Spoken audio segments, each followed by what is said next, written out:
We continue in chapter 38. Chapter 38 in one word. Bikavana. Intention. Focused concentration. Devout focus is the idea that we're going to now start. Chapters 35 through 37 spoke about the uniqueness of doing an action-oriented mitzvah. In the act itself, you have a divine connection. In the act itself, you engage your body, because your body's involved in an action, whether it's speech, it's a form of action, in the sense that you actively engage your physical body, and your vital soul is what gives the power, the energy to do that. So by doing the act of the mitzvah, you engage that part of your being that needs to be fixed, that needs to be perfected, to be transformed.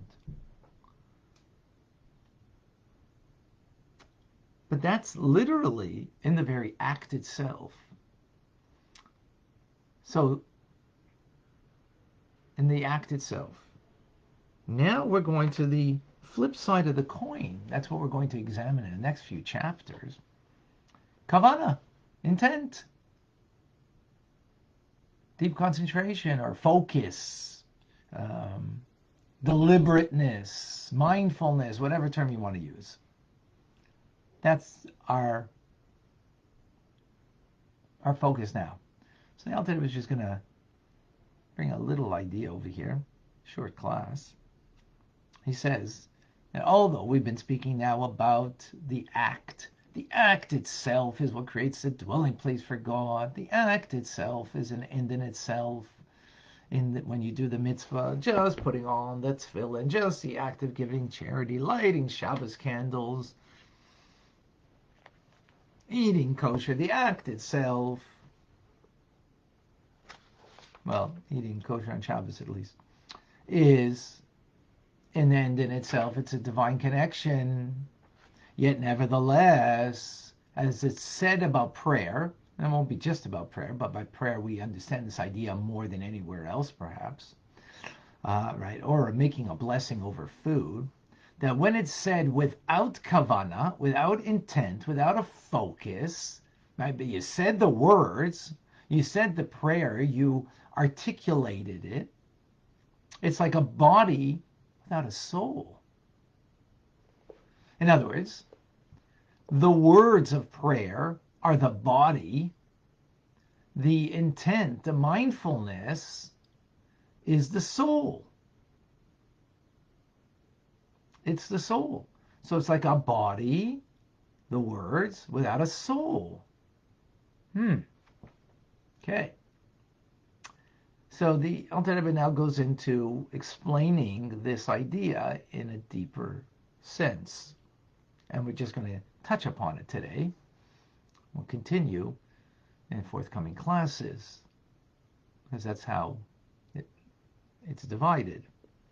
So just as all creatures of this world, they possess a body and soul. All living things, we get that, have a body and have a soul that animates it. Right? But God is animating everything. Constantly, out of nothingness, something out of nothing. Yesh mi'ayin. Ex nihilo, God is creating.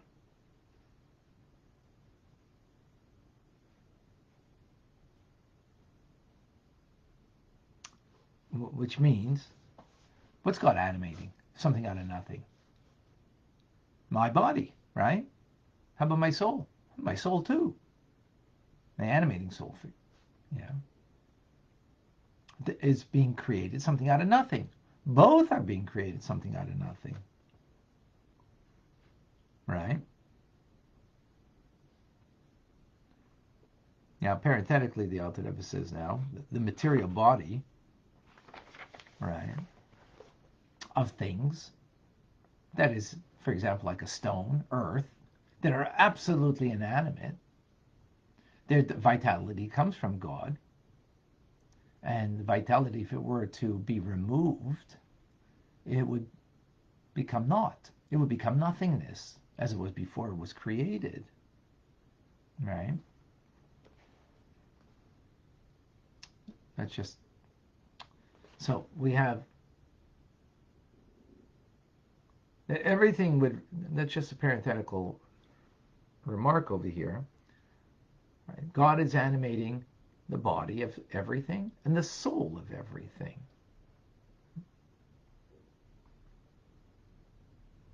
That being said, there is a distinction between animating the body of something and animating its soul. There's a distinction.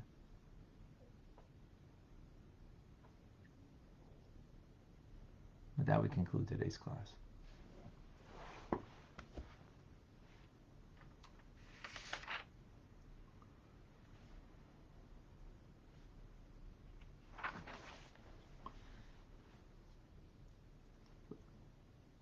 Life,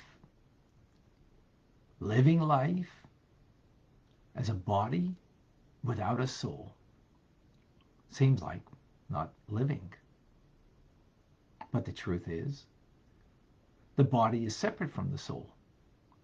The body gets its being animated by God, and the soul is being animated by God. So you could lead a life of the body, being animated by God, every moment, something from nothing, and not lead a soulful life. That's possible. So we could do the body of a mitzvah. We could say words of prayer, and yet our mind is elsewhere. Like the famous story of the Baal Shem Tov, after prayer service, he went over to one of his Hasidim, and he said, "Shalom Aleichem, welcome back from your travels." He says, "Rebbe, I traveled a month ago. I've been back here since. I was here. I didn't come back just now. I came back a while ago." He says, "Yes, that's true. But in your prayers today, you were traveling. You were not in your prayers. You said the body of prayers, but your soul was elsewhere. Your soul was back at the market. That's where you were. Oh, that's why I'm welcoming you back." So likewise, we can be engaged in something, and we're in the body of it, but lacking its soul. So are we alive? Well, yeah, we're alive in the sense that God animates the body separate from the soul.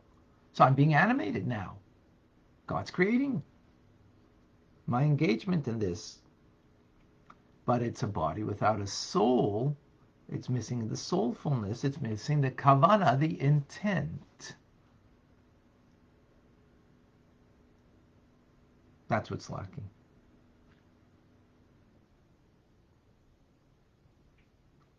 So, a call to mitzvah action. I ask everybody here to a call to mitzvah action. Today, on something that's kosher. I mean, if you're Jewish, then eat something that's kosher. Say a bracha, a blessing, and be instead of rattling it off that perhaps the way you might normally do it, or maybe you are giving some concentration to the bracha, but now give it even greater concentration. Take one blessing today, or even better on Shabbos, the Kiddush, or the Hamotzi on the Challah, and think about it for a moment, about that mitzvah, about that divine connection, and whatever it might be, Kiddush, the sanctification of the day, Again, it has to be with kosher wine. If it's not kosher wine, don't make a blessing on it. It has to be kosher challah, right? And if those things you don't have, an apple's kosher. Fresh vegetables is kosher. An apple. Think for a moment. Have intent of who this belongs to, and that you're gaining permission from God to partake in this by making the blessing. That's today's call to action. And then it'll be not like a body without, it'll be life, not as a body without a soul, but a real life as the body that is infused with soulfulness. Okay. Questions, comments?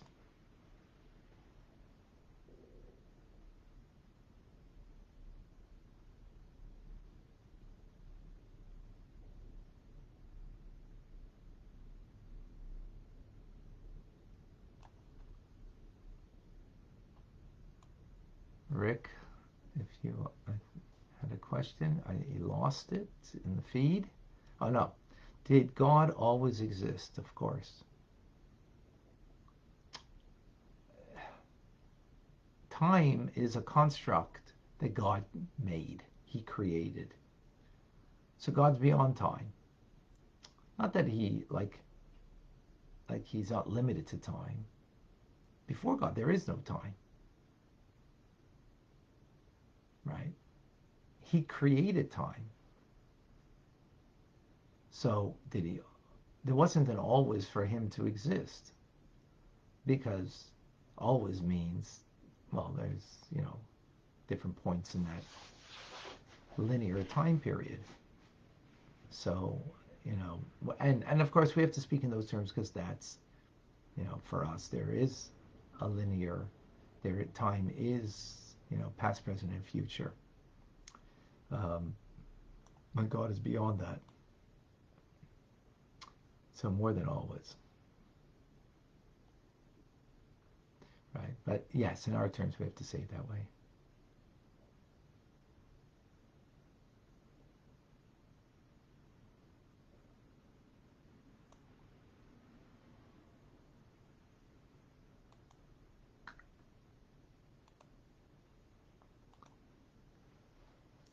Okay, Jane, how do we effectively discipline the mind for prayer? Yeah, I've told you we're making a tiny rabbi community. So we're going to deal with that and so much more. Good question. We'll get there. It's just a simple thing is, right now, just, knowing that that's what you need to do now, and just very stubbornly commit yourself to it. Right? To pray and focus on your prayers. And it is a difficult thing. Thank you, Jane. It is much easier learning than prayer, to be focused. Vicky, I've seen the value of prayer before a meal, and you have made me understand, right? How can a non-Jew use the Jewish blessings? Thank you, Vicky.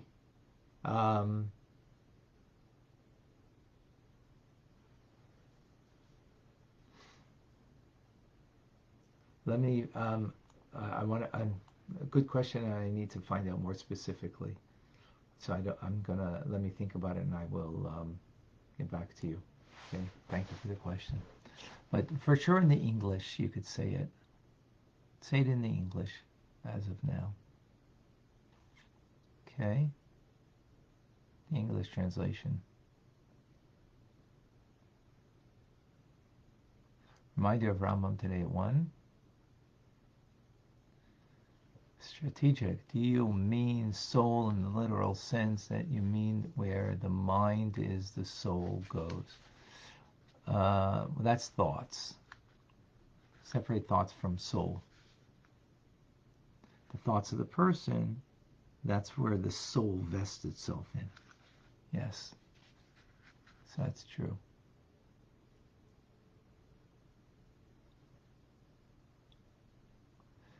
Okay, Rachel, thank you.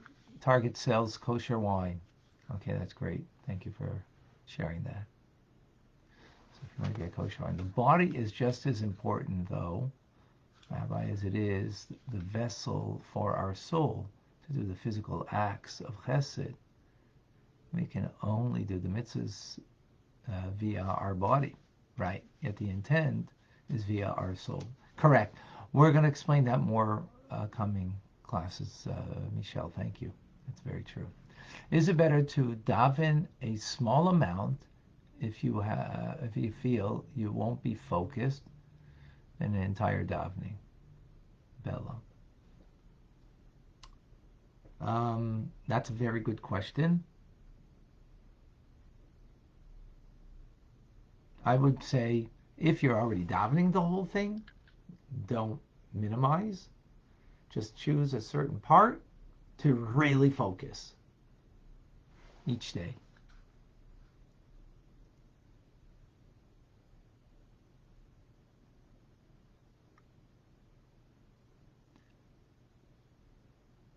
Rachel, could the reconnection of body and soul also be likened to the connection between heaven and earth? Yeah, on some level. David, first time here. The topic is Tanya. The topic is our lives. That's the topic. Thank you for joining, David. First timer. By the way, any other first timers? Always let me know. It's great to have.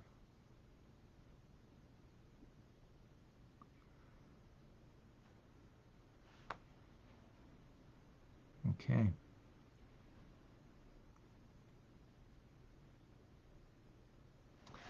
All right. Folks, amazing. You know what to say. You inspire me day in, day out. In your devotion. It's beautiful. I don't know what to say, but it's beautiful. Yeah, so a reminder, the call to action. Call to mitzvah action. Talking about kavanah, gotta have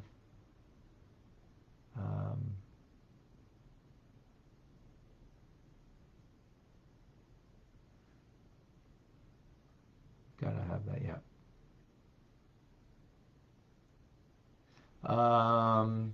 John, about the about the kosher wine. If it's mevushal, then it's not a problem. Mevushal means it's pasteurized or it's brought to a certain level, and so it's not like what was used for idolatry. So then it's not a problem. Yes, called mevushal wine. Most wine, kosher wine, is what we call mevushal, cooked. It means literally cooked. It means pasteurized, or beyond pasteurization, and so then that's not a problem. Okay, folks, I gotta run. I'm Rabbi Ronnie Fine, coming to you from Chabad Zech and Kadeshim in Montreal, Canada. It's a privilege and a pleasure to share with you the Tanya. Have a wonderful day, a good night of Shabbos.